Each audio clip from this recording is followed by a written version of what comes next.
What's up, guys? Learned a couple things off of week 3 college football. Clemson's really good. Also learned Purdue went on the road into the SEC, winning 35-3 against Missouri. This is the same Purdue team that hasn't won an away game outside of Champaign, Illinois in over 5 years. This leaves the SEC 11-18-1 ATS year-to-date record. So a couple things to think. Is the market's odds makers overvaluing the SEC, or is this a buy low opportunity? Something to kind of keep in mind when betting on or fading SEC teams. Something that I will be watching very closely in the weeks to come. Also want to get into some of the week's line moves, but first want to address a tough topic for me. App State, the play last week. It was just absolutely the wrong side. Sorry about that. I lost personally. You can make fun of me. I do have a small dog, a Maltipoo. Whatever you got to do, make fun of the way I look. Whatever gets you moving as far as taking a loss. But ultimately, you know, bankroll management. It's a 1-unit loss. Move on to this week. Hopefully, get some winners this week and get on the right side of the number. Something we didn't do with that App State game, but. Let's get into some line moves for this week's cards, some Sunday and Monday line moves, which are usually very telling, some sharp line moves. We'll get into it here using the Bet Online openers to the current number right now on Bet Online. 325-326, Louisiana Tech versus South Carolina.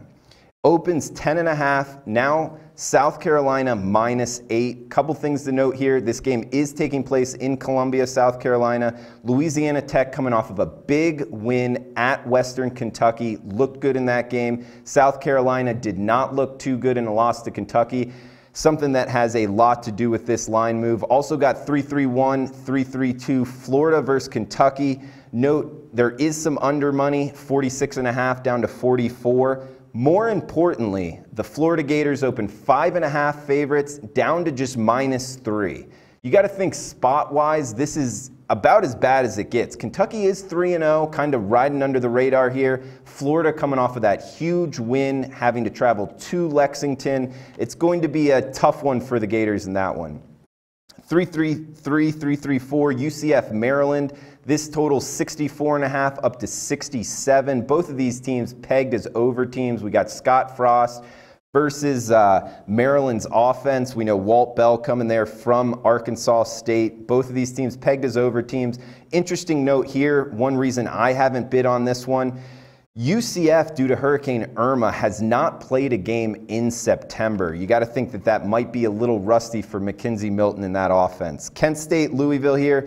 Louisville opens -39 up to 42.5 now. Got to think sports books. It's tough to take only one-sided money. I don't know who's betting Kent State. I'm not, which has a lot to do with this market move. Also, Louisville off of a loss. I'm not interested in stepping in front of that train. It's Louisville or pass for me. 367, 368 on the next slide here. We got Syracuse, LSU. This total 53.5 up to 56. Interesting one here because LSU's defensive line is kind of banged up. On Point Blank, Dave Malinsky wrote about it. We got LSU's defensive line issues. They got all kinds of injuries up front. You got to think Dino Babers' offense might be able to take advantage of that, move the ball a little bit. Also, Syracuse defensively is pretty weak. Another game here, 383, 384, TCU, Oklahoma State, 64.5 up to 68. I actually think this was a kind of bad number. We got a big move towards the over. Both of these two teams, you know, it's the Big 12 in general, kind of over teams all over the place. So the 64.5, in my opinion, was a bad number. 68 may be a touch too low, too. I would look to go over in this game. Last one here to take note of, San Diego State versus Air Force. Open -7 towards the Aztecs. Air Force taking money down to 3.5 right now. This is a sharp play, guys. I mean, who the hell is betting against San Diego State off of 2 Pac-12 victories back-to-back? I mean, they went into Tempe, beat Arizona State. One of the biggest wins in Aztec history, beating Stanford last week. So back-to-back Pac-12 victories and not taking money. This is an interesting one, going on the road into Colorado Springs. and the market not liking them. So I'm kind of taking the route of staying away from this game. Also, guys, want to get into last week's line moves. If you can't track it, you can't improve it. Let's start grading last week's line moves, or notable line moves that we went over on Marketology going into week 3 college football. So let's pop it up here. Illinois versus USF. USF opened 15-point favorites. Bet up to 17. That one was correct. We had UCLA Memphis 68.5 up to 74.5. These two teams up and down the field cruised way over the 74.5. So that one was correct as well. Also Coastal Carolina UAB. This total 63, bet down to 57.5. Interesting one here. We'll grade it as correct. However, this one moved all the way down to 51. You got to think, guys, in these small market college football totals especially, there's services out there like Raz, Aaron Renning. These guys got a lot of clients, and they'll just push these totals and it will keep going. This one moved 10 points. And keep in mind, this is all about getting good numbers. So if you got 51 or 52 towards the over, you won. We'll grade it as a win as far as the market move going towards the under. That's just how we got to leave it. 145 Utah State. This total 54 down to 48.5. This one was incorrect.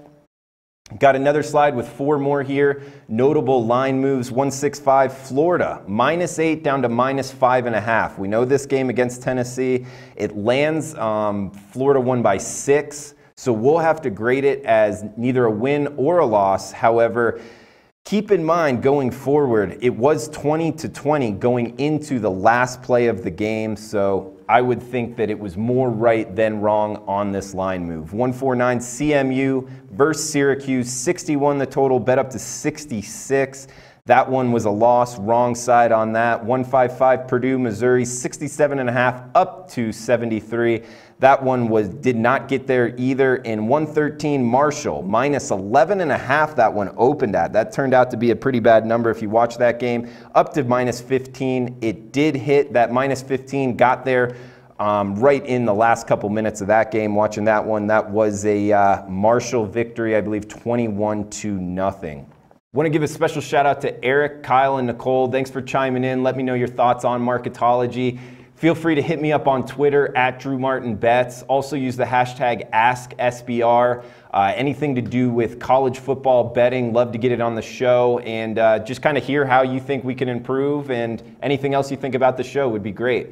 Guys, best bet time this week, getting into a Friday night action. We got the Utah Utes -3, -117 at BetOnline going up against the Arizona Wildcats. Rich Rod 4-1 in his tenure versus Utah. I think that's real misleading. I don't really care about a few years ago. Just interested in what's going to happen, I guess, on Friday night. And Utah's defensive line, front 7. Arizona hasn't seen anything like that year to date. So I think laying the 3 with Utah, they should be able to put major pressure on the Arizona quarterback, Brandon Dawkins, who is coming off of a great game against UTEP. Yes, got to tip your cap there, but UTEP is one of the worst teams in FBS. In my opinion, they're a bottom 2 team. Going up, it's just a major difference going up against the Utah Utes in their front 7. So I recommend betting Utah -3, -117. You can find it on BetOnline. I'm on it personally as well. Guys, we'll be back next Tuesday morning with another episode of Marketology, trying to get you on the right side of these market moves in college football. Thanks for tuning in.